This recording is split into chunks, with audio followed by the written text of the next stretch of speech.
welcome to another video. My name is CJ the Populist New Yorker, and today we're going to be looking at the October 2020 prediction for the Senate on this channel. So we're going to be analyzing the Senate races of the 2020 election, and we'll start off by distinguishing the safe Senate races for either party. These races really aren't going to flip. I'm going to put New Hampshire in the safe category because Jeanne Shaheen is polling very, very high and is a very popular incumbent. And I think she'll win pretty easily. We'll also go by marking down the safe Republican districts as well. We'll leave Kansas and Texas out, obviously.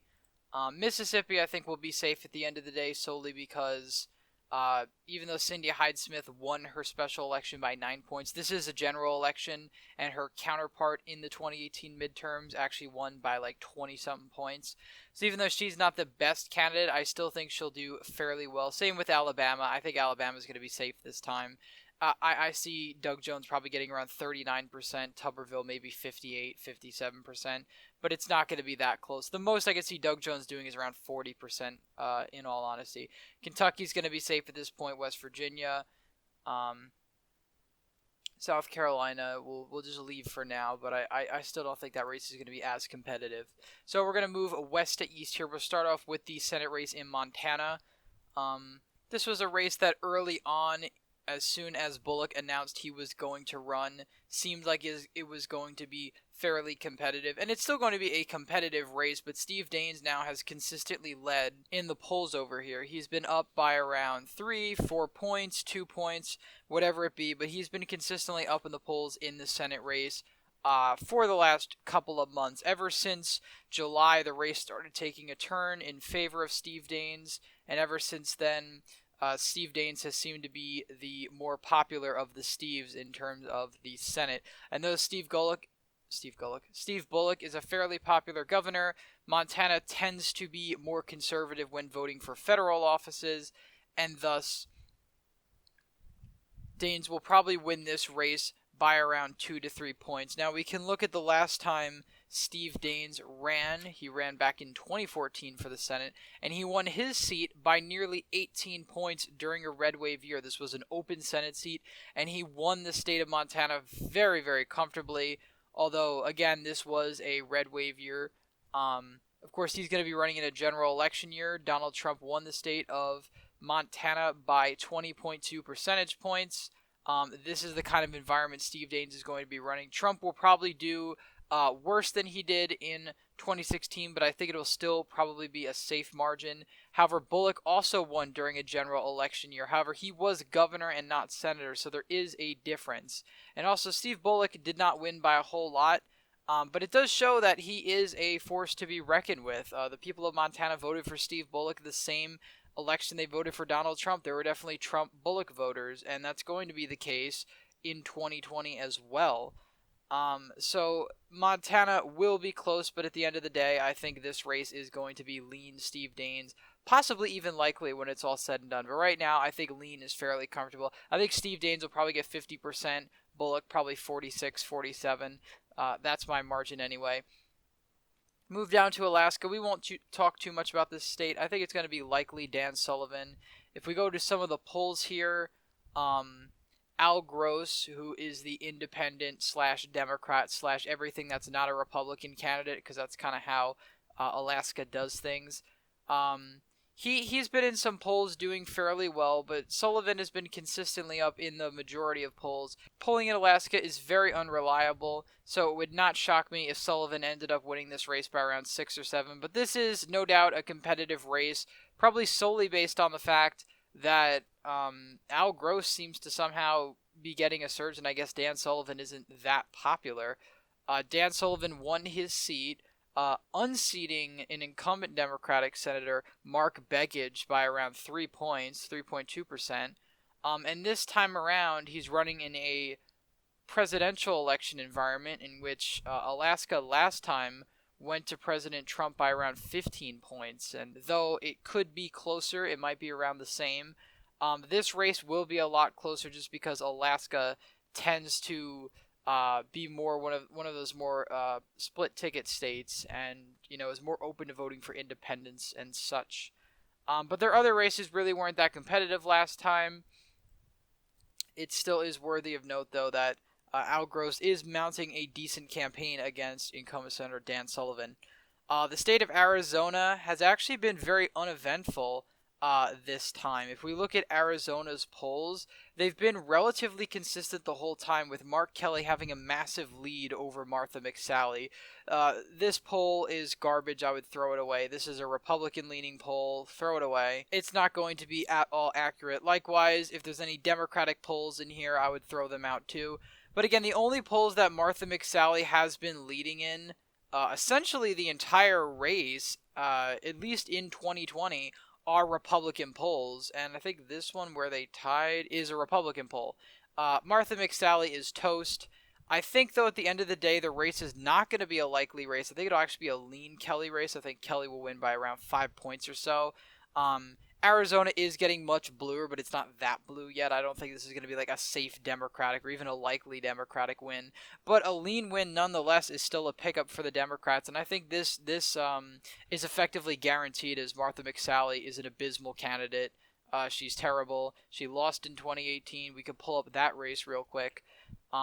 She lost, granted, in a blue wave year, but she still wasn't well-liked or popular. The only places she performed slightly better than Trump were a few of the rural counties and Pima County, which is part of where her district was. But everywhere else, Maricopa and some of these other blue counties, she underperformed Donald Trump. So that just hurt her even more. New Mexico will probably be very high likely margin, and the only reason I put it as that now is because New Mexico has this weird tendency of actually being somewhat closer when it comes to open seats. Sometimes their races can be actually mildly competitive. Again, the polls in this race aren't that overblown for Ray Lujan, but it would not shock me if Ray Lujan only won by around 8 or 9 points. In 2012, Matt Heinrich, who was running in an open seat, only won it by 6 points. His Republican opponent overperformed Mitt Romney significantly in the race, and he underperformed Obama. So it's actually likely that Ray Lujan underperforms Joe Biden. It's possible. But for right now, I'm going to put this as a likely Democratic. Colorado, I'm going to rank as lean. I think lean's okay. I'm debating lean or likely, but I think lean just because it is Cory Gardner is the incumbent in this race. But again, if we look at the polling, Cory Gardner has not led in a single poll, and though I think things will probably tighten up on election day, it's going to be a high likely margin. Hickenlooper will probably win by 6. It's even possible 8 or 9, so I mean, it could be likely, but I'm just going to put it as a lean right now just to be safe. Because that's what I think the margin is going to be. But either way, the margin's not as important. This race will go to Democrats in 2020. There's no question about it. The state of Kansas has gotten a lot of attention, and I think some of it is justified and some isn't. I think if Chris Kobach was running in this race against Barbara Boehler, it would be a different story, but it's Roger Marshall. Roger Marshall is just a standard Republican. He doesn't really offer anything else besides, the typical Republicanisms. The Republican primary had way, way, way higher turnout than the Democratic Party, and I think that does say something. A lot of people are having this race a lot closer than it is, but one thing I will note is all the polls that have Boehler up are partisan polls. In fact, most of the polls in Kansas are partisan polls, so I almost don't know what to believe. I don't doubt this race will be somewhat close, but I don't think it's going to be this close. I think this race at the end of the day will go to Roger Marshall. Probably around 8 or 9 points, honestly. I don't think it'll be that much of an eventful race when it's all said and done. Yeah, it'll be close for Kansas standards, but if we go back to 2014, the last time this seat was up, it was fairly close for Pat Roberts. He only won this seat by 11 points in a red wave year. Pat Roberts was not well liked by the state of Kansas, and it really goes to show you here. So Kansas is kind of strange because also in 2018, they elected Laura Kelly as governor. Pull that up. They elected Laura Kelly as governor the same year that Republicans won other statewide offices by 19 or so points, 18 or 19 points. So it's very possible that Trump wins by around 20-something points and Roger Marshall only wins by around 8 or 9. But definitely anomaly in the Senate race. I think in the future, they won't be as competitive. But again, it depends who Kansas Republicans run. State of Texas has gotten attention in the general, and I think that's very justified because Texas has been very close in the general election. But in the Senate election, I don't think it's nearly as justified. Cornyn has still been up consistently in all of the polls. Even Democratic leading polls don't even have Hagar up, and that really says something because Democratic polls usually try to have Democrats up so they could try to make the race competitive. The closest poll had them exactly tied, and it was actually a morning consult poll from July. I don't really think this race is going to be all that close. I think John Cornyn is going to win between 8 to 10 points. On the low end, maybe 6 points, but I honestly think Cornyn is a very uncontroversial Republican, and I really don't think he's going to make that much noise, and ultimately I don't think Texans are really going to come out in droves to vote out John Cornyn, and also the state isn't going to go to Biden, so that definitely helps Cornyn out a bit. Moving up to the state of Minnesota, the polls in Minnesota have actually been very lopsided in favor of incumbent Tina Smith. A lot of noise was made about one or two polls that came out recently that had the race slightly close, which I guess is concerning for her. But then again, she did win very comfortably back in 2018. 2018, we'll pull that up. She won her race oh, that's Amy Klobuchar. Tina Smith still won her race by 11 points, which is still pretty impressive, even though it's a blue wave year. She was the incumbent, which was kind of interesting, so it was fairly close. But this state is most likely going to be likely Tina Smith. I don't really think it's going to be that crazy.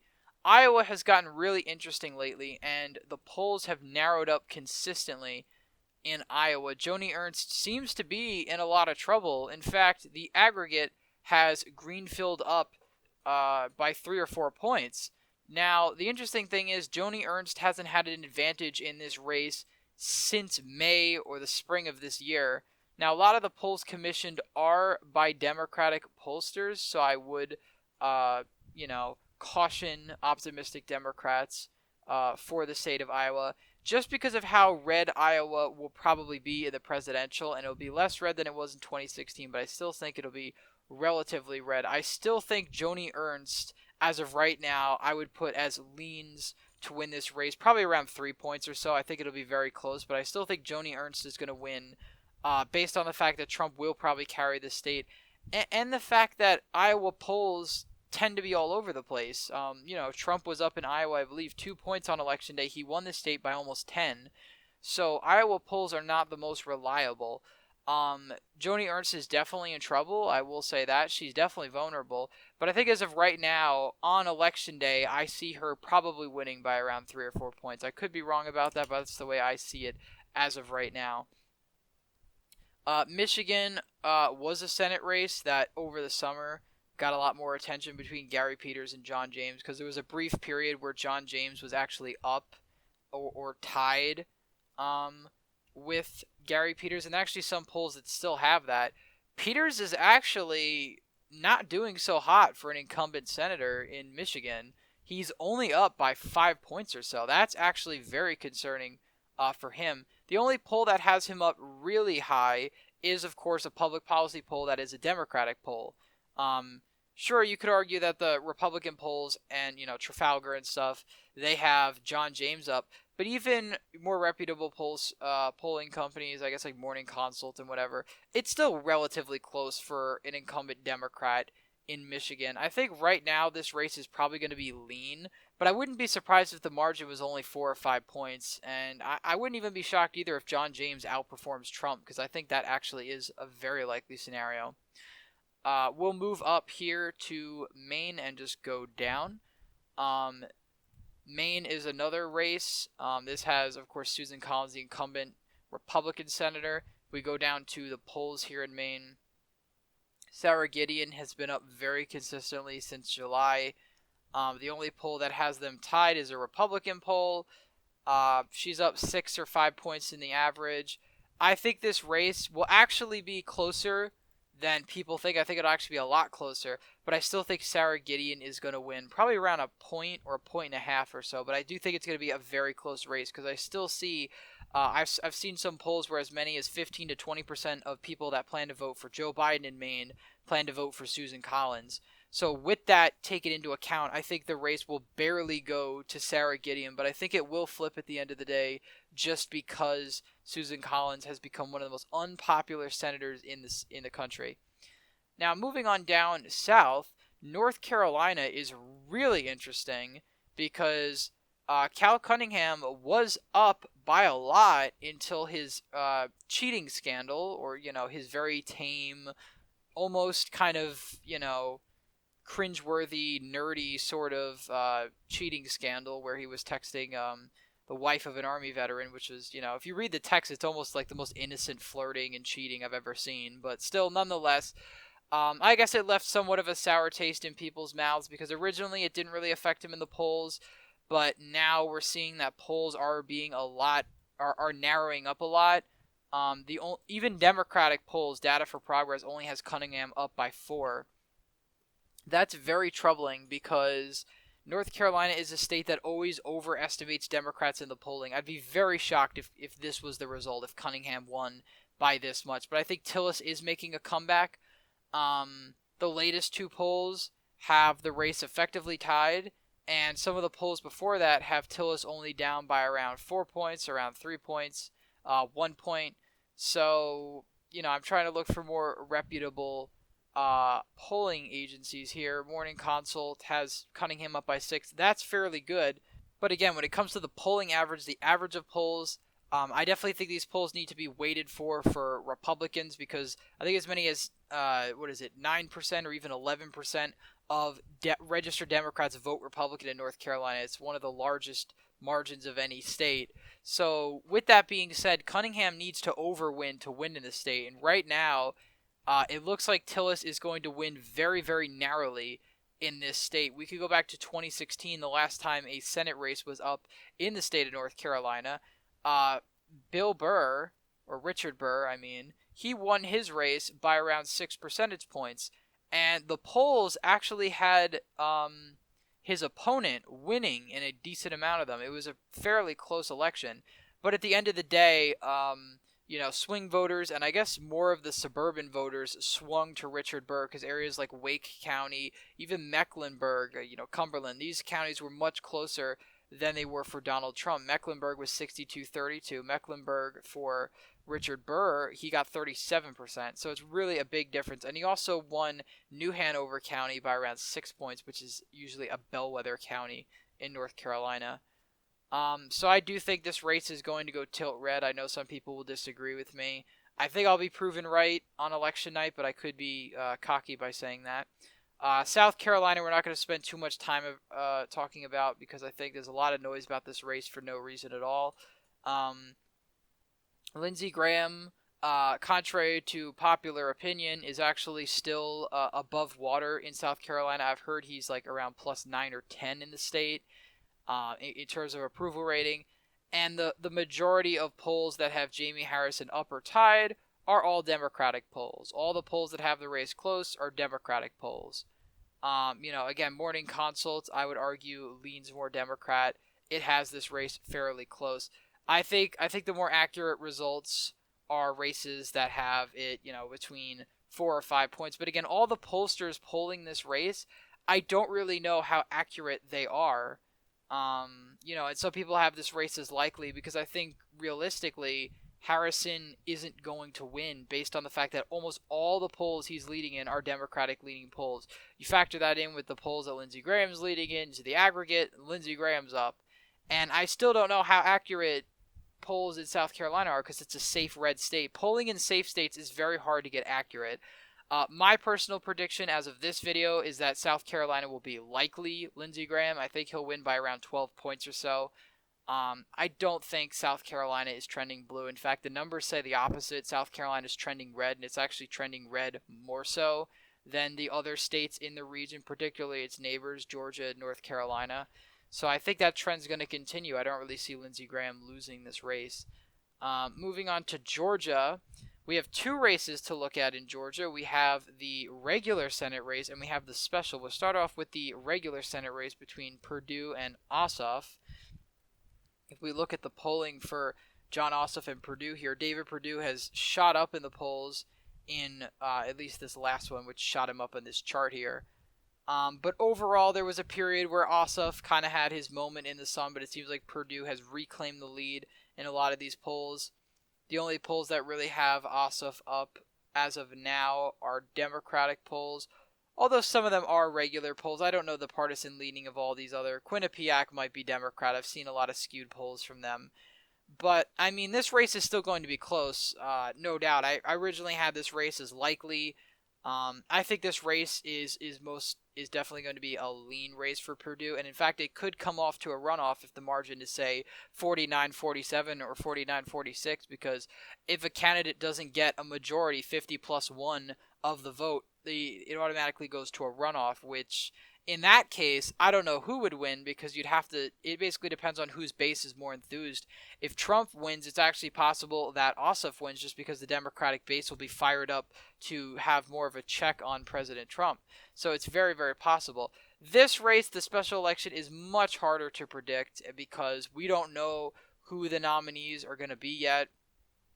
We have Kelly Loeffler, we have Doug Collins, two Republicans. Doug Collins is a congressman from North Georgia, and Kelly Loeffler is the incumbent senator, versus Matt Lieberman and Raphael Warnock, and he is the favorite of the Democrats. He has by far the most votes, and in recent months he's shot up in the polls, leading the other two candidates. I think, well, it's going to be Warnock. He's definitely going to win. I don't know why Matt Lieberman is still running, personally, because I think he just hurts Warnock, but I don't think any candidate is going to get a majority, and it's going to have to run to a runoff. In fact, it will go to a runoff. You have two Democrats and two Republicans, and in a state like Georgia, neither of them are going to get 50%.